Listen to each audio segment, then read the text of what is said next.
the Singularity Lab, your home for futurism, breaking technology, scientific exploration, and UAP discoveries. Join the conversation with expert guests on a unique journey that explores the limits of human innovation, evolution, and imagination.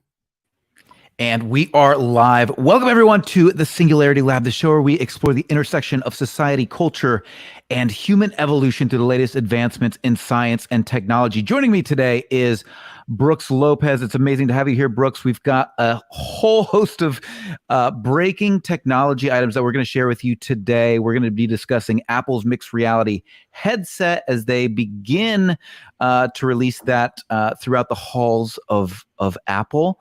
We'll be discussing the world's first 3D printed hotel, which is staged to be set in Texas. We'll be discussing ChatGPT, the release of their real world plugins, which is going to blow your mind. And ultimately, we're going to talk about the Cold War with China and the race for microchip supremacy. Lots to cover here today, Brooks. It's a ton. I feel like every week, we start to talk about a big topic and then so much happens that this is the way we're going to go, right? Absolutely. So let's kick it off. Let's talk a little bit about Apple's mixed reality headset. So I was reading about this afternoon, and basically they've been developing this. And for those of you who don't know what mixed reality is, it's just the idea of using both virtual reality as well as augmented reality simultaneously. And so they released this to some higher ups, some execs in the company, and they recently had a couple leaks about the product, and it's a pretty lukewarm reception, Brooks. Not a lot of folks are super excited about this. They think it's not going to be a blockbuster like the iPhone. They think it'll be a slow to build adopter piece of technology, more like the Apple Watch. What are your thoughts? Well, this is something that the nerdy amongst us, I think, myself included, have been really excited about, but hasn't gotten the mass appeal. I mean, look back to Google Glass, if you remember that from more than a decade ago now, and it had such a lukewarm reception. I mean, it didn't look great while you wore it, so if you were out in public, it was just like, wow, look at that weird guy video recording everything that he's seeing. Right. And I can imagine, coming from a manufacturing background, like this is really effective in like dev labs or somewhere where you want to be able to model a product. But in terms of just walking around with something that's going to be VR and AR, I don't know that the normal population's ready for that yet. Yeah, I'm certainly not. I mean, I wear glasses most of the day. Like popping on a VR headset is not that convenient for me. Now, once I have the ability to put on my glasses that are lightweight like this, and I can choose the custom frames that I want, and it's as light as a pair of glasses, that will be the game changer, I believe, in this genre. There's nothing that makes me want to put on this big, bulky, heavy visor. If I'm sitting with other people, hanging out with other people, the idea of putting on a visor and separating myself from the reality I already have in front of me just does not seem tantalizing in any way, shape, or form. So once Ray-Ban gets involved, then you'll purchase, is what you're saying. That's right. That's okay. right. Once we designer, then we're good to go. Okay. Yeah, then we're good to go. And that's the joke, but the reality is like it needs to be light, it needs to be functional, and it needs to otherwise I'm with you. So and we haven't talked about this that much, but do you have an Oculus? Have you used an Oculus very much? So I don't have an Oculus. My son has a VR headset, which I've played with a couple times, and I've done PlayStation or no, it's connected to his computer. It's like cool. it's one of these. Yeah, it's not a cheap guy. So I've got an Oculus, and I've used it. I use it quite a bit, and when I find a new game or a new program, I'm really into it. But what I've found, and this may be, something that other people feel too, but what I found is I'll use it for a couple hours, and maybe I'll pick it up the next day or the following, but then it gets put away on a shelf, and because I've got to go set it up and put it on, just like you said, it's not something that I'm going to turn on every day like I would an Xbox or a PlayStation 4 or something else like that. Right, exactly. And this is where, when Apple came out with the iPhone, I mean, the addiction that people have to their smartphones is just absolutely incredible. You use it for everything. It's never more than a foot or so away from you. And if you want to have extraordinary adoption, you've got to create something that's truly a game changer. And right now, mixed reality is just not the game changer that it could be. Well, and a big part of it comes into the fact that you have to be in a very particular space to use it, which you mentioned before. Like if you're just sitting around with some people, we're not all going to wear headsets, and there's something so human about eye contact that you can't have, whether it's with an avatar, even if it's a 3D generated avatar that looks exactly like you. It's just not the same thing. Yeah, but again, give me even over video like this, we only kind of get it. You know what I mean? Right. But again, give me a pair of glasses like this where I could just hit a button and then it turns on mixed reality, and hit a button and it turns off mixed reality. Like that's the game changer. And so that was the Google Glass. Did you ever get a chance to play with any? No. So I never had one myself. They were, I think, quite expensive. I think they were $1,200 or $1,300 when they came out, and you had to get like a dev kit approved by Google to get one. But I ran into a guy who was a former coworker at a bar one time, and he was like, "Oh, here, check them out." And he let me play with them for a little bit. They were cool. But back then, the audio, or not the audio, the camera and the video capability and what you could produce on a small heads-up display was so limited compared to what we have now that it was kind of like a Game Boy, Right. Aaron says, frankly, it's the porn space that drives this stuff, and it's not taking off, no pun intended, in that space either. And I think that's the biggest issue, is this idea of, you have to have a heavy a heavy piece of equipment on. And it's also the network effect, right? And unless all your friends are using it, you're not going to be using it. And that's exactly what happens with a Facebook, that happens with the social media, Chat GPT. Even when you've got tons of people adopting a technology, that makes a huge difference. And when you've got a technology like this that's not bringing people together, but actually seems to separate people, it's very difficult to create that adoption. Well, I think you make an excellent point, right? You have to have someone else using it. And you go back to Malcolm Gladwell and the tipping point, one of the big things that we look at is you have your mavens, your early adopters.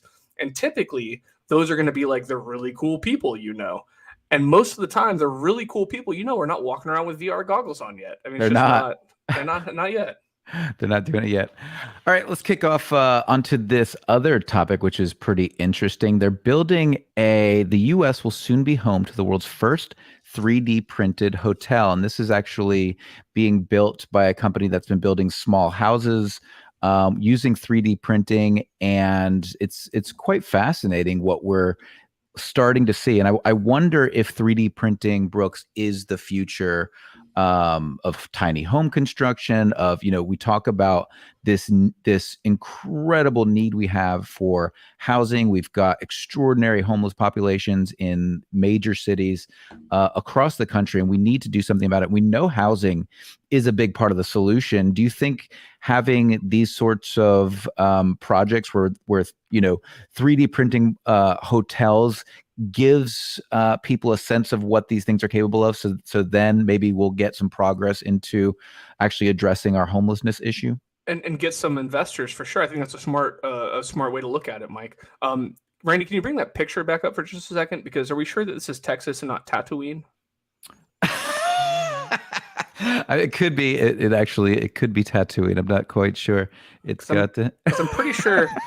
Are those moisture farms in the background? Do I see? Those might maybe be not. Maybe not. But very getting some Star Wars vibes there. But I think that's an excellent point, Mike. I think that 3D printing is going to be a potential huge solution for the housing crisis that we're going to continue to have. And one of the things that I've seen recently, and I'll pull an article up and we'll share it for those of you who follow us. There was a 3D printing company that is producing homes in Uganda right now using, I guess, 3D printing materials, mostly plastics and things like that. But this actually harkens back. Do you remember when Heineken released the brick bottle? Do you remember that at all? I do. You're talking about, yeah. When people were building what were they doing? They were putting mud and rocks in bottles and using it to build walls. Is that right? Yeah. So you could actually so Heineken had produced it was a rectangular prism shaped bottle, and all of the recyclable companies could pull them out separately and ship them to Africa. And then they could use them as bricks, and you would fill them with mud, and then you'd use Adobe. Yep, see, that's pretty close, right? Pretty damn close. But you would use Adobe or clay of some kind to build the walls, like you would a normal brick wall, and then they would put the mud on the outside of the home. But Heineken tried to pioneer this like 20 or 30 years ago, and obviously that was way before 3D printing. But yeah, I wonder why that didn't. I guess it's time sensitive. Like it's very difficult. The amount of time that it takes to build them is probably much longer than 3D printing. Well, that's a big part of it. And then the other thing was at the time, the recyclable companies and then the logistics of shipping all of that to Africa was still quite expensive. The idea was good. There was some logistical issues there. This is interesting, though. The people who are building this is Liz Lambert with 3D constructive startup Icon and Danish design firm Big. Joined forces to bring to Texas the world's first 3D printed hotel. And it's interesting because what they're using, Icon's signature construction system is based around the Vulcan printer, complemented by the Magma portable mixing unit. The last component produces the building material called lavacrete. That definitely sounds very Star Wars. Lavacrete, yeah. I'm pretty sure that was on Mustafar, though, and not Tatooine. So if you're not familiar with Liz Lambert is actually a kind of a rebel in the hotel tycoon industry in Texas. And she has one of the coolest potential hotels, especially for us kind of sci-fi nerds. She has a hotel I think it's called Galactic. It's something very similar to that. It's in Marfa, Texas, way out west. And there's what's called the Marfa Lights viewing range. There is a space in the mountains in West Texas. And I know you may not realize if you haven't been there that there are indeed mountains in Texas. But there are mountains in West Texas that have random different colored lights that display on the mountains. Anytime in the evening during certain months of the year, you can see them. And so to add on to that, she made a hotel that is very like UFO, UAP themed. That's a bunch of yurts and double wide trailers that you can stay in. And not far from there, you can go view the Marfa Lights view range. That's where, or at least that's what I know of Liz Lambert. Oh, that's interesting. Nice. Yeah, I mean, it definitely seems like they have some really incredible building capabilities now, and they seem to be doing very well. So I'm looking forward to seeing more of that and how that can be used in alternative housing opportunities for folks who aren't housed, along with what we can build for like incredible architecture we can build. It's pretty neat. And what's really cool is as these things, and I don't know too much about the Vulcan printer, but as these things do scale up and get larger and we can continue to increase the output from them, we can do everything from storage units to, docks, all kinds of fun stuff from that. Right. Oh, I think that's the Marfa Lights. Yeah. Nice. So I remember reading that as a kid about the Marfa Lights. I was like, I got to go there one day. And then I realized just how far away from the rest of the world West Texas is. See, it's a trek out there from old Florida for sure. I will just have to go visit our AI. Our AI is based in West Texas. Our AI is based in West Texas. That's exactly right. For those of you who haven't met our AI Randy yet, maybe he'll pop on at some point and say hello. Okay, so let's move on. Let's talk about this new. So for those of you who've been following AI and what's going on with ChatGPT, well, GPT-4 was recently released. And then right after the release of GPT-4 was the release of real-world plugins for ChatGPT. So if you are, do we have a video of that? Can we pull that up quickly, Randy, just so we can see if we can see? Today I'm going to show you how you can use ChatGPT to do some simple meal planning. First, let's head to the plugin store to install the necessary plugins. Next, let's ask ChatGPT for a restaurant recommendation on Saturday, a recipe for Sunday, the total calorie count, and to order the ingredients on Instacart. First, it's using OpenTable to find me a great restaurant for Saturday. For Sunday, it's finding me a simple recipe, and it's asking Wolfram Alpha to calculate the calories. 862, great. Now let's make the shopping list.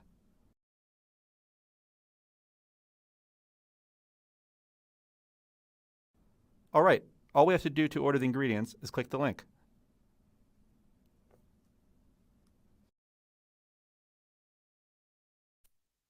Now that's a bit of a very interesting application, But I mean, that's just barely scratching. Can you imagine the potential applications around this thing? I mean, anything that can utilize some of the calculation technology of Wolfram Alpha is already like steps ahead of anything else. I mean, I remember when that first came out, when WA first came out, and I was like, well, all right, I'm gonna do weird solar calculations, or not solar, celestial calculations. When's the next time that the moon is going to be close enough to Earth to see, the ocean of tranquility or weird crap like that? It's amazing the calculation power there. Throw in those other apps, and you've got an absolute megaton. Yeah. Like imagine being able to, let's say you had a Spotify API or plugin for ChatGPT, and you were looking for a band with a vocalist like Eddie Vedder and a drummer like, I mean, the implications are just incredible to what can actually be created. And they've been, a lot of these companies have been building these plugins over the past several weeks and maybe even months, and they're already starting to release them to beta users, which is very interesting. And I don't think it'll be very long before the everyday user gets their hands on these things. I agree, and I love to see the space race here. I mean, we've got Google and Microsoft just going at it, and that's for a developer or a user, that couldn't be better for us. Aaron says, a vocalist like Vedder, are you a masochist? That's a fair comment. Drummers like Steve Gadd. Yeah, man, like the opportunities are absolutely endless. And, I'm just excited because I think that we're going to start seeing a lot of these things roll out quickly. I actually had and what's cool is the amount of people that are able to actually get access to OpenAI's API. It's wide open. Now, we can't right now, like all developers can't get access to the plugin API, but that's going to be coming soon. But like I downloaded today, I had a developer who I follow on Twitter, and he created a shortcut. I don't know if you guys can see this right here on my phone. It's reflecting. There it is. Much better. It says, hey GPT, and I can literally click this. Hey, give me some ideas for future plugins using ChatGPT. It's gonna take a little second. So it's accessing the API now. So it's connecting to ChatGPT, but instead of Siri, I'm actually communicating directly with an AI, with an AI vocally. That's awesome. Yeah. Sure. Here are some ideas for future plugins using ChatGPT. 1. Language translation. Use ChatGPT to build a language translation plugin that can translate text from one language to another with high accuracy. I mean, it's going to go on for like 20 minutes, but yeah. I mean, you didn't give it enough parameters there.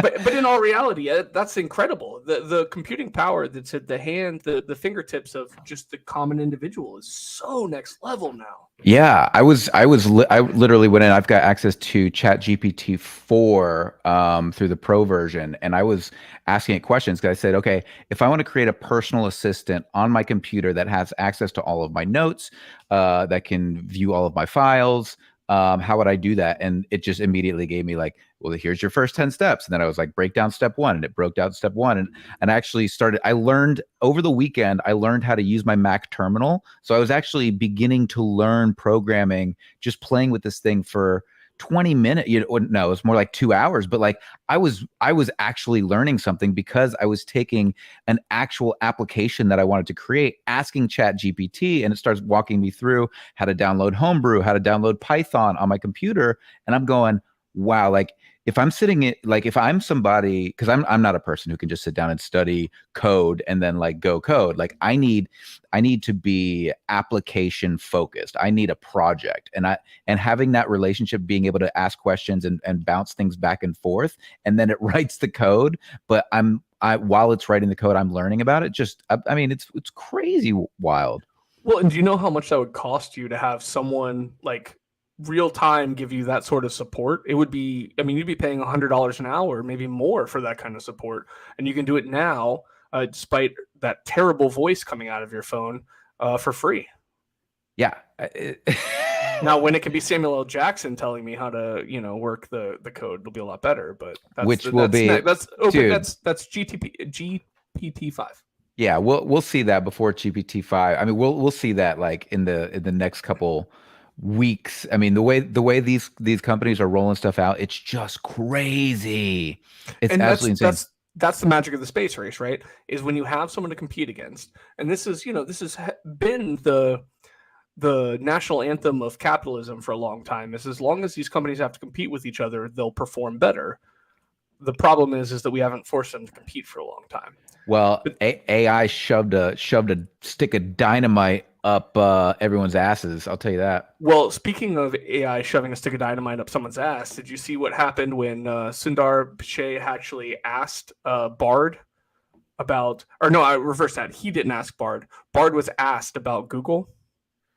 I feel like I saw that headline, but I don't remember it at all. So, according to Bard, which is Google's AI competition to ChatGPT, which has recently been rolled out to beta users, right? I actually signed up for it. I haven't got it yet. Somebody in the chat earlier said they did have access to it. I don't either, but I did absolutely see the screenshots. When Bard was asked about Google, Bard stated that Google is a monopoly and needs to be broken up. And Sundar Pichai, Brandy's always got my back there. Every time I'm about to say something. Google does not approve this message. That's YouTube is a subsidiary of Google, and we do not. But when asked about it, the response from the CEO of Alphabet or Google was, even AI can make mistakes.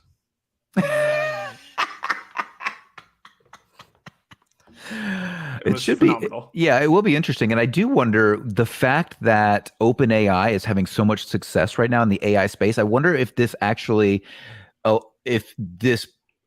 dissuades Congress and the United States federal government from their focus on Alphabet and Google. Does it actually make them go, ooh, maybe they don't have a monopoly? It looks like OpenAI is ready to chop their legs out from under them. And just judging by the level of intelligence and technological wisdom that exists on Capitol Hill, I can certainly imagine they're fucking clueless. So, I mean, keep in mind that according to, and this was only 30 years ago. 30 years ago, according to Mrs. Bush, The Simpsons was the worst thing ever created. So it's quite obvious that the finger's not on the pulse in Capitol Hill and hasn't been for a long time. No, you go back and you look at the Nancy Reagan's "Don't Do Drugs" campaign. Remember those? Oh, the war on drugs was the biggest failing of anything we've ever done here in this country, and we've had a lot of those. Oh, absolutely. I mean, we could dig in. I mean, the war on drugs goes real deep, and we could dig on that. But I was specifically just talking about the ad campaign for teenagers. That was the "Don't Do Drugs" campaign, and this is your brain on drugs with the egg, the scrambled egg, with the scrambled egg.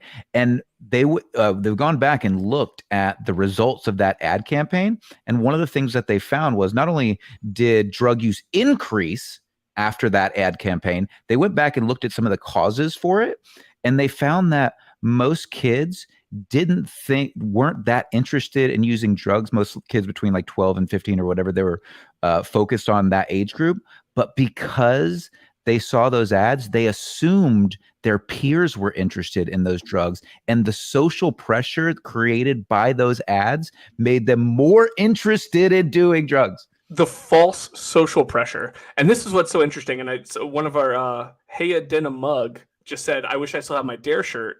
So I remember being in like 5th grade, having the Dare officer come in and be like, "Oh no, listen, these kids who are in the Crips and the Bloods, they're going to give you free drugs." And I was really disappointed that no one offered me free drugs. For, like, I never got any free drugs. I must not have been cool enough to give free drugs. But on top of that, I didn't know that many kids who were in gangs, and I felt like where are all these gangs, and why aren't they recruiting us harder? This is just a missed opportunity for us suburban white kids. Yeah, I mean, it really was. It's too bad. It's too bad. But yeah, I mean, it's mind-boggling. How the hell did we get there? The basis of the fact that our Senate, our Congress have no opportunity to regulate, has no idea what's going on, and couldn't be more separated from reality. Yeah. Even if they had AR and VR goggles on, they couldn't be more separated from reality. It's just crazy. I guess speaking of that, let's talk about this TikTok hearing on Capitol Hill this last week. So, for those of you who don't know, the CEO of TikTok, I can't remember his name. Do you remember his name, Brooks? Trying to pull it up right now. Is it Suji Chu? Yes. Say that again. Can you? Suji Chu. Suji Chu. So he is the CEO of TikTok, and he was called to Capitol Hill, and part of the reason that he was called is because Joe Biden wants to ban TikTok, along with a lot of other congressmen and senators. Now, this is actually interesting. This is something that Donald Trump and Joe Biden very much agree on. Is this idea of banning TikTok? And if you go back and look at the Trump presidency, one of the things Trump did was he was attempting to ban Huawei from utilizing 5G as a backdoor to get information about the internet in the United States, and this would have been an opportunity for Beijing to grab that information as well. And the big fear here with TikTok is that Beijing is just lapping up data about our users here in America, and the question is, should it be banned? And so one of the proposals has been that Oracle would come in, help set up a firewall, or they just completely sell to a U.S. company, or they're just banned completely. What are your thoughts on this, Brooks? So, in going back to the Huawei thing, I think the initial step, and this has been the first step for TikTok, is that if you're using a government phone, if you're using a device that has been provided by the federal government, or maybe even state, I'm not sure there, you cannot utilize a phone manufactured by Huawei, and you can't have TikTok on your phone. That was the first part. Okay. My assumption there is probably it's in the same vein of a lot of other things, is because if U.S. individuals of a certain level of like security basis had their data followed, China could probably blackmail them, right? So how so? Well, I mean, for instance, if you're some older white guy who's on TikTok and the only thing you follow are a bunch of cute little twinks, they could probably share that. Oh, like a Republican senator who's like, or like several, yeah, maybe something like that. Right. I see your point. It could be used for foreign espionage, because that was Aaron's question. He's like, why single out TikTok when all these social media companies are gathering all this data? And I guess one could argue that within the United States, you could have an upper level executive, blackmailing somebody due to their algorithm and metadata. But I think on a global scale, and we're going to get into this this idea of this new Cold War with China here in a few minutes, but this is kind of, this is kind of a big part of that conversation, is should companies in China who do not have autonomy outside of Beijing, should they be held accountable to the same standards as U.S. companies? And I would argue there's a real case to be made for, and I'm not for banning TikTok, but I am for either pushing them, giving them an ultimatum that it has to be sold to an American company, or they need to work with American companies to create firewalls so that data is not getting back to Beijing. Well, so there's a couple things here, right? And Aaron followed up and said any company could do that reveal. Well, they could, but if you're a U.S. company, then it's very easy to bring the hammer down, right? It's if Instagram were to release public data or private data publicly, especially for a senator or someone famous, it would be very easy to just go in and clean house. That's not going to happen for TikTok, for Huawei, for any of these other companies that are beholden to the CCP. And on top of that, because they can hide behind essentially their international status, there's no way to really do anything to stop it from happening. One of the really funny things I saw this past week was I'm assuming it was a Onion article or a fake tweet, but essentially there was a threat that Grindr was going to share all of their Republican senator user data. It was a fake tweet. I saw that too. Yeah. Right. So, I mean, the fact that people got really scared about it shows just how real something like that could potentially be. And when you're a U.S. company, especially a publicly traded U.S. company, the SEC can just tear you apart if they want to. But if you're TikTok and you're mainly based on Chinese soil, there's not much we can do there. Yeah. Right. Other than ban the app, which it's probably going to happen anyway at this point.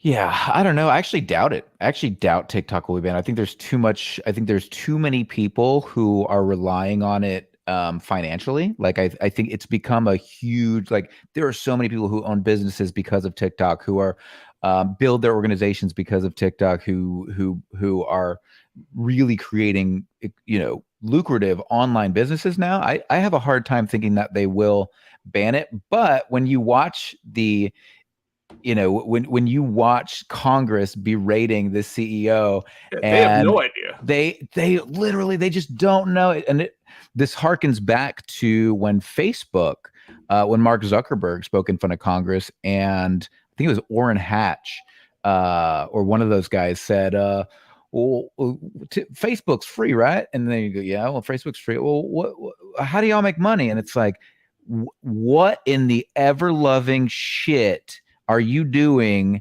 sitting in a senator's seat when you can't even do like you have interns to do it? This is before ChatGPT. We didn't have ChatGPT, but you have an intern who could literally find out this information for you like ahead of time. And you're a Republican senator. You're supposed to be somebody who understands business, and you don't know what Facebook's business model is before you're bringing them in there to cut their legs off. Like, and again, coming back to this idea, it's whenever there's these congressional hearings, it's not to write policy. They're not trying to get to the root of the problem. It's a bunch of people who are looking for political points, who are just trying to virtue signal, whether they're on the right or the left. They're just trying to virtue signal to make themselves look amazing and to make these CEOs look terrible. And I'm not trying to stick up for the CEO. I can give two shits. My only point is they're not trying to get to any solutions. It's just a bunch of it's a dog and pony show. It's a dog and pony show. It's garbage. Yeah, I absolutely agree. And I think that, first off, keep in mind that Orrin Hatch, I think, was born in like 1950 or 1857. He was like the first antebellum senator that somehow lived to be like 150 and was still sitting in office at that point in time. So when you say your computer, he's thinking like a calculator. He's not really sure precisely what's going on there. I could be wrong, but I'm pretty sure that was part of the issue. That might be part of the issue. But I think one of the things that we have to keep in mind on this is that, yes, these guys have aides who can like do the research and provide them with but it's much better for them to have a question that ends up on CNN, MSNBC, Fox News, and it becomes a whole thing than it is for them to actually be seeking any sort of truth. And I think that's going to be one of the problems that we continue to face, because I do think we need some real reform, particularly in tech. And one of the reasons we need that kind of reform, whether it's investment from our federal government or it's trying to produce a little bit more competition between these companies. And as we move on to the next topic in a little bit here, where we talk about the potential Cold War going on between, or the very real Cold War going on between the East and the West, we need a Congress that is able to actually make realized, intelligent decisions about these things. Yeah, we really do. And I think there are people in Congress who do have I think, I hope this is the case. So hear me out. Maybe what's really going on here when it comes to, because I don't watch C-SPAN. I didn't watch the entire hearing. I really do. But I do know that there are people in Congress and in the Senate who do have some deeper knowledge of tech. And you know that because we recently, Biden recently signed into law the CHIP Act. And that was back in 2022. And for those of you who don't know what the CHIP Act is, it's the U.S. government is funneling, I think, something in the range of $250 billion into the U.S. chip manufacturing economy in order to increase the amount of chip development that we have going on already in our large cap companies, but also investing in startups as well as investing in the education of people who can then help create these chips. And maybe Brooks, I don't know, do you have a decent background where you could kind of share like why chip manufacturing is so important and how that could be fundamental to a Cold War with China? I mean, I won't pretend to be an expert, but I can certainly give a little bit of a background understanding here, a layman's, if you will. One of the biggest issues that we have when we start to develop new processors, specifically processors, I think is the biggest issue. You've got CPUs and GPUs, right? You've got a computer processing unit and you've got a graphics processing unit. Those are the two big things that we're trying to utilize at this point in time. Up until about 10 or 15 years ago, the GPU was not that important. It's become more and more important.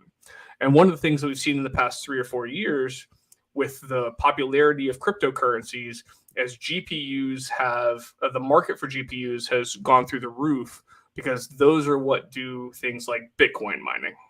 Right. They do the calculations necessary to create the blockchain that's required for cryptocurrencies. Right.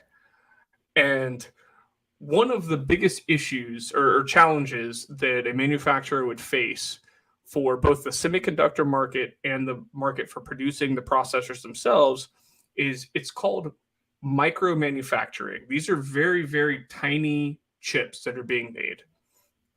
And they use very specialized tools. And what ends up happening is that if you have a 10 or 15% reduction in cost or a 10 or 15% increase in productivity, you've already blown away your competition so much that you have a competitive advantage that can't be touched by anyone else in the rest of the world. On top of that, there are a lot of rare earth metals that are required for some of this manufacturing. Now, one of the funny things about rare earth metals is they're not that rare, but they're not always easy to mine. Right. And most of them. So the rarity comes from the difficulty of acquiring them, not the actual rarity in the earth itself. That's correct. And actually, I think that the name was just a misnomer to begin with. I think we thought they were very rare when we first discovered them. But you're right. A lot of it comes with the difficulty of manufacturing. Okay. But even more so, they're only in very specific parts of the world. Turns out one of the places that they're very common, or not very, but more common than elsewhere, is China. Okay. So they're easy to buy from China. And who's really close to China that's kind of an autonomous region that Taiwan wants to be its own country? You are correct, sir. And right. So this was just one of those, there's 50,000 different weird tiny reasons that Taiwan is the center of semiconductor and chip manufacturing. Right. And their main manufacturer is called Taiwan Semiconductor Manufacturing Company, The TSMC. Mm-hmm. And this has been a huge issue. And so part of the reason when you think about like the Cold War with China or the potential for China to invade Taiwan, which they've been threatening to do according to their one China policy for a very, very long time. And the U.S. has committed in writing to defend Taiwan. Which we'll see how that plays out over the next several years. But one of the reasons that we were not as worried about China invading Taiwan was because of TSMC. Because if you're dropping bombs on Taiwan, it's very likely that you're going to interrupt the semiconductor industry, which could have huge repercussions and blowback for entire industries. I mean, at this point, I almost wonder to what level you'd slow down the progress we're making in AI. If TSMC was bombed, what sort of slowdown you'd see in that sector? It'd probably be massive. It'd probably push them back years. For the OpenAI or for the AI development, I don't know that would so much, but your VR and AR would certainly slow down because we're going to need we're going to need a processor or a CPU and a GPU that's so advanced that you can fit it in glasses that you're wearing on your head, right? If that's the goal. And I agree with you that it is. So I think that the slowdowns are going to happen one way or the other. But I will say, and this is, I think, the most important thing for China to realize, is that Robert O'Brien, who was a former NSA head under Donald Trump, straight up said, we will blow up TSMC if China attacks Taiwan. So, wait, what? Oh, you haven't heard that before? No. Yes. The United States former national security advisor straight up said that the U.S. would rather destroy TSMC than allow China to take it over. Wow. That is not surprising. Yeah, but now I want to ask you this, because you mentioned that that semiconductors and these chips are not as, it's more about VR and AR. But I was reading recently that the amount of chip sets required to produce, like right now, NVIDIA is making very, very special chips for OpenAI, and the chip manufacturing is going to be crucial in scaling these technologies. Is that something that you see differently, or? I don't think I see it differently. I agree with you that that's very true.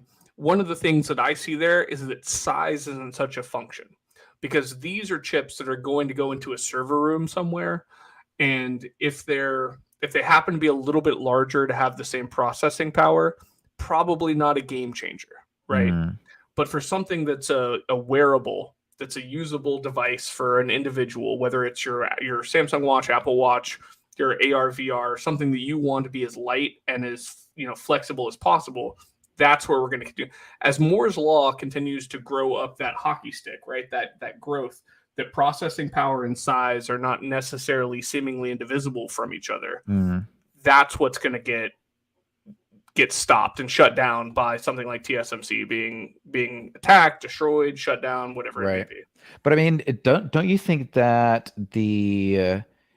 so one of the things that so we've got tariffs with China. So another thing that Trump and Biden agree on are Chinese tariffs.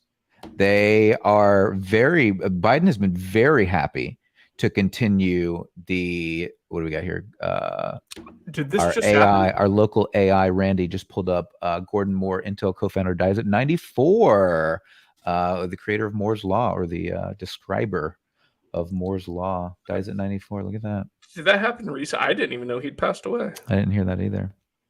But yes, very much. Gordon Moore was the individual who created it. And the basis was, a big part of it is the idea that the amount of information generated doubles every 10 years. But a lot of the reason that that's possible is because the processing power reduces in size as it grows in magnitude. Right.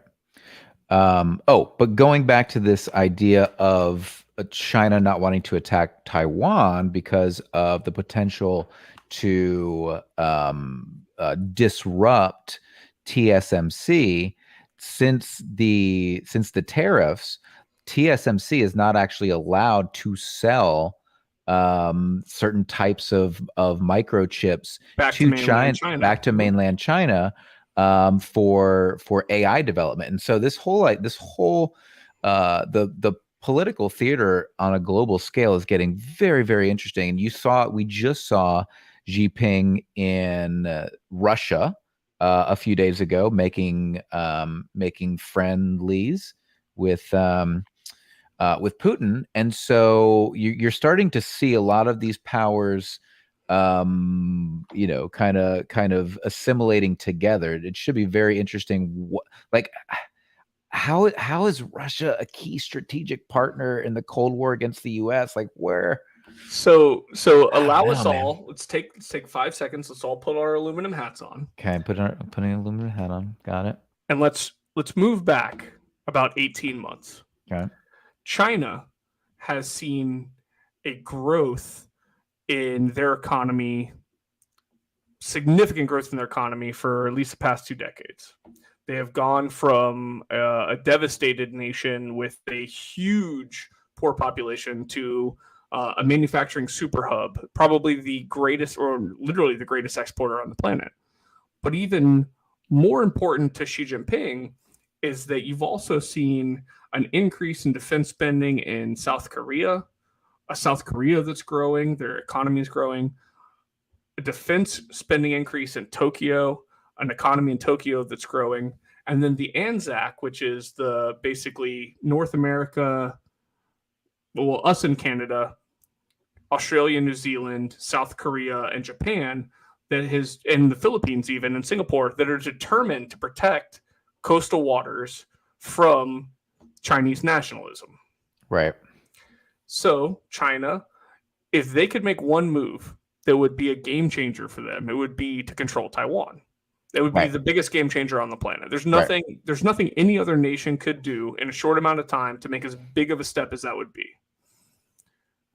That being said, they needed to see what the West was willing to do to defend anything. So what would Xi do at that point in time? He would go tickle his cancer-ridden friend, Vladimir Putin, and say, well, you got that port, you got that Black Sea port in Crimea, and no one really did anything about it.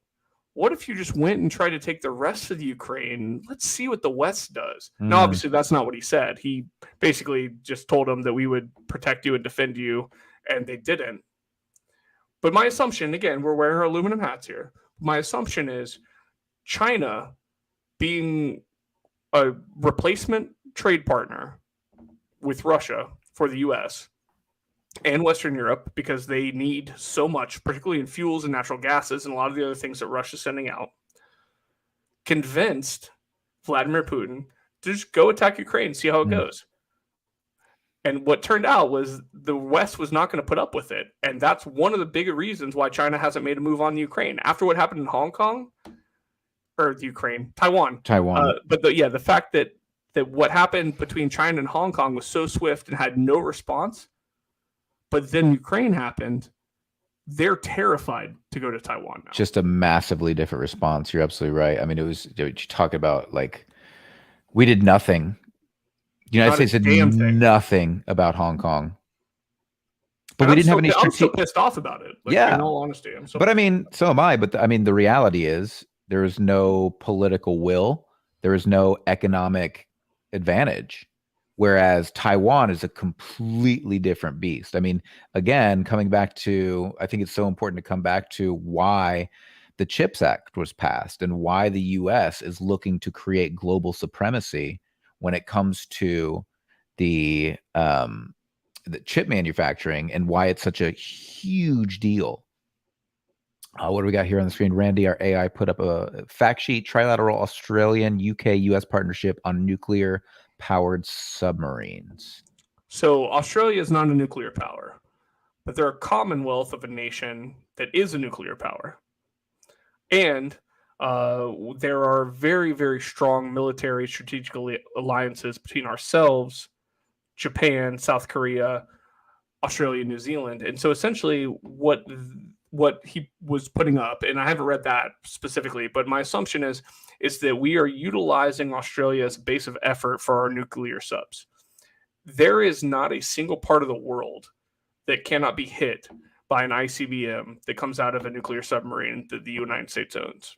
And we can do it much faster than the old ground-based that Russia has. I'm not that familiar with China's nuclear arsenal because a lot of it's been kept under wraps. But at the end of the day, the U.S. can pretty much hit any country in the world with a nuclear weapon in just an hour or so. Right. And I wouldn't want to be China attacking Taiwan. Because one of the interesting thing is just like the U.S., China is a very large country in terms of total geographic space, but their population is very, very sparse. Centralized. Centralized, right? Okay. So sparse in terms of geography. Sparse, yes. Sparse in terms of cities. If you want to annihilate 3 or 4 cities and basically end the existence of China, you could do that pretty quickly. It wouldn't be 3 or 4, it'd be 10, but you could do that pretty quickly. Right. But again, mutually assured destruction. We'd also be tempting Vladimir Putin and everybody else. We would be tempting a lot of things, but the anti-nuclear weapons that we have in place and that our Western European allies have in place, we would win that. It would not end up being mutually assured destruction. It would be a win. It'd be a win for the West. Interesting. So yeah, I mean, it's. I mean, this is a very, very deep.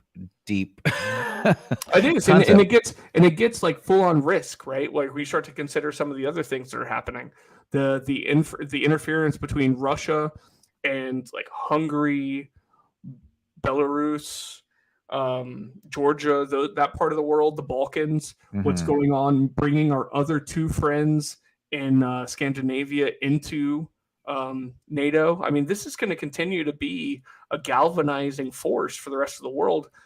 Russia's lost. I mean, they've spent something like 65 and 70% of their existing military armories trying to destroy a country that has an eighth of their GDP. Right. Which is and absolutely they can't do insane. it. And they can't do it. Right. I mean, we're going to see, are we looking at a quagmire over the next 5-10 years? Or you think this wraps up the next 1-2 years? I think this wraps up the next 1-2 years. And I think China, puts their dick back in their pants and probably kowtows a little bit. Well, I mean, the other thing to think about with China is their one-child policy that they had for years, which I think they only got rid of the one-child policy within the last, 10 years, maybe 15 years? I'm honestly not sure, but it's been the last 2 decades. For sure. And so they've capped out at about 1 billion. They're at about 1 billion people now, and they've been building. So the weird thing about China right now is they've got this crazy real estate bubble going on, where they're creating all of these homes for all these people to live in, and a lot of these like cities are almost ghost cities just because they can't get people in them, and they can't afford the services to run them. And then you've got this weird situation where you've got this, they're hitting 1 billion people.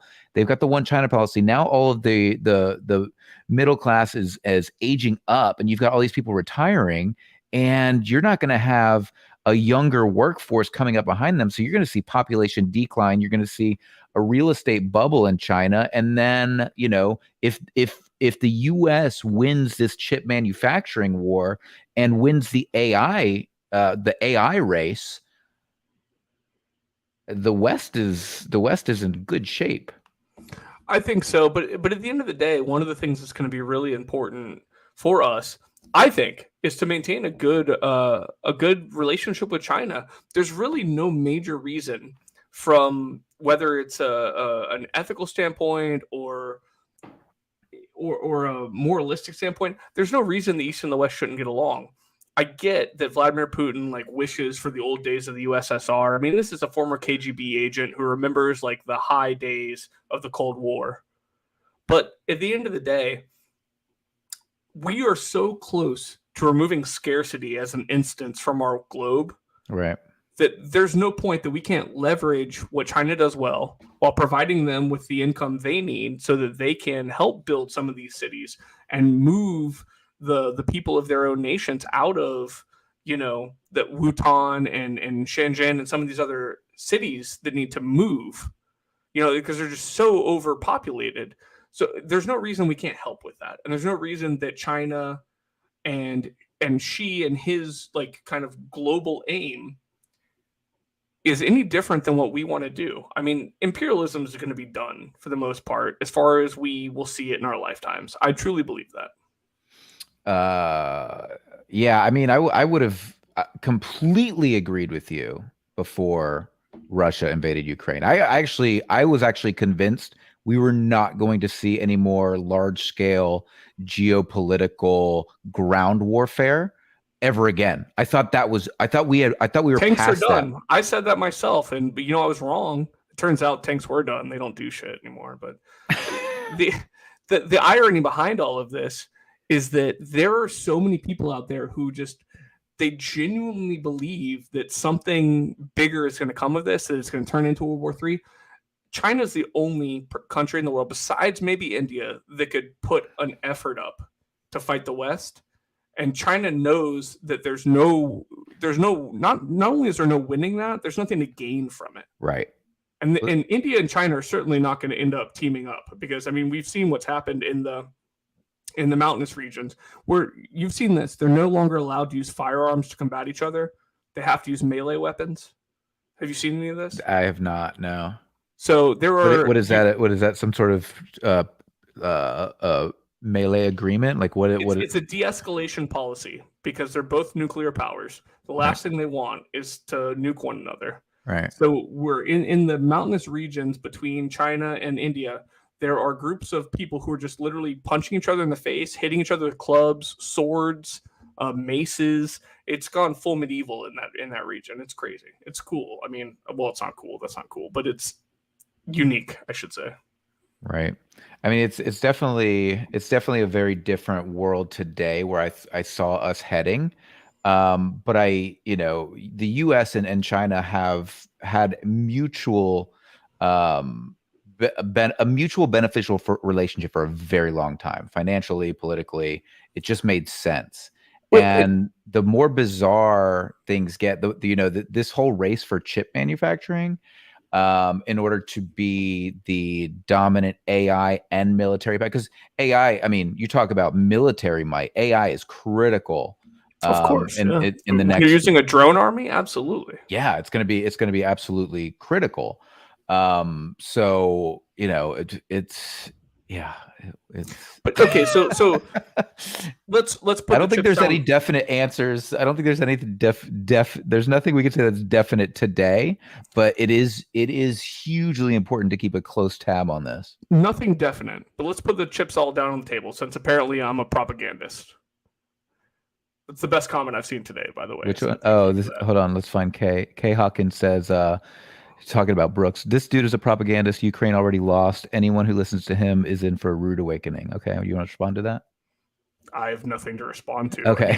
I thought you brought it up because you wanted to respond. No, when Vladimir Putin dies in 2 years because he's got ass cancer or whatever it is, then good luck, I guess, jumping ship back to the USSR. Aaron says, at worst, it'll be a standoff for years, but nobody's going to win here. So I don't think it's going to be years. Again, I mean, the Leopard tanks just came in from Germany. The entire Scandinavian military Air Force just joined their jets up into a 250 plus advanced warfare fighting unit. It's not going to last years. And Putin's not going to last years. And the second he dies, this whole thing's over. So it doesn't matter. Yeah. That being said, let's put all the chips out on the table. China can't win this. Their only hope is to actually take Taiwan while protecting the TSMC. So that means that they would have to drop so many boots on the ground that they would overwhelm a joint ANZAC population, which I do not see happening. Our special forces alone could probably keep that. That's a really good point. It would have to be a boots on the ground war. You'd have to navally surround it. You couldn't just go in and devastate. There's no shock and awe opportunity here. And remind me, how many aircraft carriers does China have? I don't know. I'm guessing one, and it's in service. I'm sorry, it's in servicing. It is currently being repaired. Okay, right. The United States Nimitz class carriers alone could completely surround the tiny, sweet little island of Taiwan. And our air superiority would be beyond anything that can be put up by the East. Yeah, that's definitely that's a really fair point. I mean, I think it was right when I think it was within the first week of the Ukraine war, the U.S. sailed a couple warships in the Strait, I believe, of Taiwan in order to just let China know, like, we're here. Don't. And if you've if you've never seen a Nimitz class carrier, like just sitting out in a bay somewhere, it's like a city. Yeah, they're massive. So maybe I'm a propagandist, but at the end of the day, I'd like to believe I'm a realist because just numbers, it's not even close. We spent $782 billion on military equipment last year. China spent 225. Yeah, and they'd have to play catch up to get close. Right, and we're and now the U.S. and the goal is not to be as reliant on Taiwan as we are right now. The goal of this whole chips bill is to empower companies within the United States, NVIDIA, startups, focus on producing more STEM students and engineers who can help build these in the future, and then dramatically improve our AI technology. And I do wonder what's going on behind the scenes right now. Like I wonder who from the U.S. government is in conversation with Sam Altman over at OpenAI, because I guarantee you there's a lot going on behind the scenes, and the U.S. military industrial complex is very interested in what's going on over there. Very much so. And just like you said, so we want to be less reliant on Taiwan, but we'd love to see Taiwan continue to grow. And that's one of the reasons that we have the relationship that we do with Singapore. That's why we've continued to build our relationship with Seoul, with Tokyo. I mean, the Chinese are surrounded. Right. And so is Putin, obviously, and Russia, but there's just not that much going on there. Now, when this all ends and there's another premier of the nation, then we can actually make some really great negotiating contracts to go in, help rebuild some of the infrastructure that they've lost, as well as what Ukraine's lost, and go mine the shit out of both of those countries for all of those rare earth metals that we need to build new semiconductors. Well, and you brought up a really good point earlier about how, it'd be nice if we could all put on our big boy pants and like figure out how to have global cooperation on all of these things. But the problem is the amount of distrust and fear is it's never going to go away. Well, it's been intentionally grown, right? And ultimately that fear really just comes from the fact that we think that someone else is going to take what we have. But when there's no scarcity, right? There's not an element on this planet that we need that much that we can't actually get enough of for the next, call it 50 years. And in 50 years, if we're not mining asteroids, then I don't know why we're doing this show. Well, no, but I think you make a really good point, because we are at the precipice of the AI evolution. We are at the precipice of this extraordinary the chip manufacturing that's going to be fueling the AI revolution. And this stuff is going to grow so damn fast. And if we like, I think that, pushing us to the point of honest to goodness abundance, lack of scarcity, like there is just enough of everything. And, even I think Elon Musk pointed this out the other day. He's like, after 30 years of AI, it's likely we'll be on a different system. It's not going to be a monetary system. And I think that's very possible and very likely. On the other hand, you've got, Elon, you've got the other side of Elon Musk that is talking shit about OpenAI every day and is saying, well, I left because I invested $100 million and then they wanted to go public and they wouldn't let me be the CEO. And so it's like, it's hard to trust anybody, man. Well, I mean, Elon wants to be king of every industry. It's my rockets in space. It's my electric cars on the ground. It's my solar panels on your house. It's it's my Twitter you're using. It's my batteries in your garage. Yeah, to the point where you spent $40 billion on a $20 billion company, and then now he's a little bit sad that his user base left. I mean, I don't know what to tell you on that one, but ultimately, yeah, I think we're there. I think we're not there. We're close. You're on the precipice, just like you said. Yeah, I think we are. Water conflicts are on the rise. Number of water conflicts worldwide by region: Asia, 100 and so from 2000 to 2009. And keep in mind that what Randy means by water conflicts, these are water balloon fights between countries, usually in wet t-shirts, if possible. Wet t-shirt, water balloon fights between countries. So, but on a serious note, what exactly is a water conflict? Okay, here we go. Cases in which water is used as a weapon in a conflict, or in which water is the cause of a conflict and the object of violence. So Asia in 2000 to 2009, 111 water conflicts. In 2010 and 2019, 388. In Africa in 2000, 2009, 68. Today, 150. So across Latin America, even Europe, North America, Australia, and not Australia and New Zealand, but every other continent. I think experiencing more water conflict today than they were between 2000 and 2009. I think what our incredibly astute AI, Randy, is pointing out is that I said that there will be a lack of scarcity for almost everything, and he's saying there will still be scarcity for water. It's an excellent point, Randy. But my belief in technology will continue to move us forward. I do think that we will be able to desalinate water at a very reasonable cost in the next 15 years. And 78% of this entire planet is water, if you can take the salt out of it. Yeah, I would actually, as a techno optimist myself, I would argue for that in the future. Now, the question is, the big fear always is, will ultra mega corporate, I don't know if you've caught this new Nestle. Well, exactly, right? Like Nestle. Have you seen extrapolations on Apple TV by any chance? I have not. So basically, it's called Extrapolations. Cool. Yeah, and basically that's the idea is that, climate keeps getting hotter, and you've got these mega corporations who are able to desalinate, and they are doing a lot of these different things, but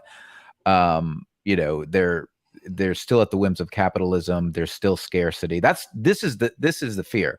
If we don't figure out a way if we're not able to transition away from crony capitalism through this period of AI growth, then we're in trouble.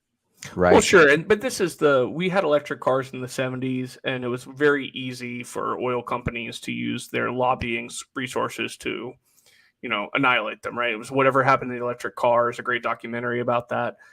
And it continues to happen. I mean, there will be lobby cronyism for a very long time for these big corporate interests. But the magic of something like OpenAI, of micro manufacturing, whether it's a 3D printer or it's something else, is you've got some guy in the Congo or Uganda, wherever it may be, who can literally download something on a smartphone, attach it to a $100 3D printer, and potentially go make a device that desalinates water. And a large corporation can do what about that? Right. So we need to democratize the technology. Yeah, I mean, that's why open source is such a big deal, right? And that's why it's countercultural as it may be, the availability for intellectual property pirating in third world countries especially is going to continue to help move them forward too. Right. Well, we certainly have a long way to go, but the good news, ladies and gentlemen, is that the Singularity Lab is going to be here for you as we track this technological progress and ensure that we are able to democratize these opportunities for folks. And for me, like one of the reasons that I care about this show, why we do this show, is this idea that we really need people, like everyday people like you and me, thinking and talking about these technologies so that we can come to consensus and creative and offer creative solutions so that we can guide this technology into the future. And I really appreciate you guys being here today. Make sure you click the like button below. Make sure you ring the bell so you can be notified anytime we go live. We're going to be live on Mondays at 7 p.m. Eastern Standard Time. If you're listening to this on Apple Podcast or Spotify, make sure you come swing by on Mondays at 7 p.m. Eastern Standard Time. Say hello. If you are joining us here live on YouTube or Facebook, make sure you go check us out on Apple Podcast and Spotify. Leave a review. We always appreciate it. Make sure you follow, click the links below. We really appreciate you guys. Aaron Desario, it's always great to see you. High-end denim mug, great to see you. Simon Fly, Swing McLeod, Zeg Skull Mandalorian. I love some of these names here of y'all saying hello. I did on notice YouTube. that, Grant Levac, Simon Fly. Thank you guys. I think it was Swing McLeod, but he did say if you haven't checked out Mike's twerking videos on TikTok, you better do it soon because check out TikTok's going out. So it absolutely is. Thank you all so much for joining us today. We are going to catch you on the flip side. Have a great night, folks.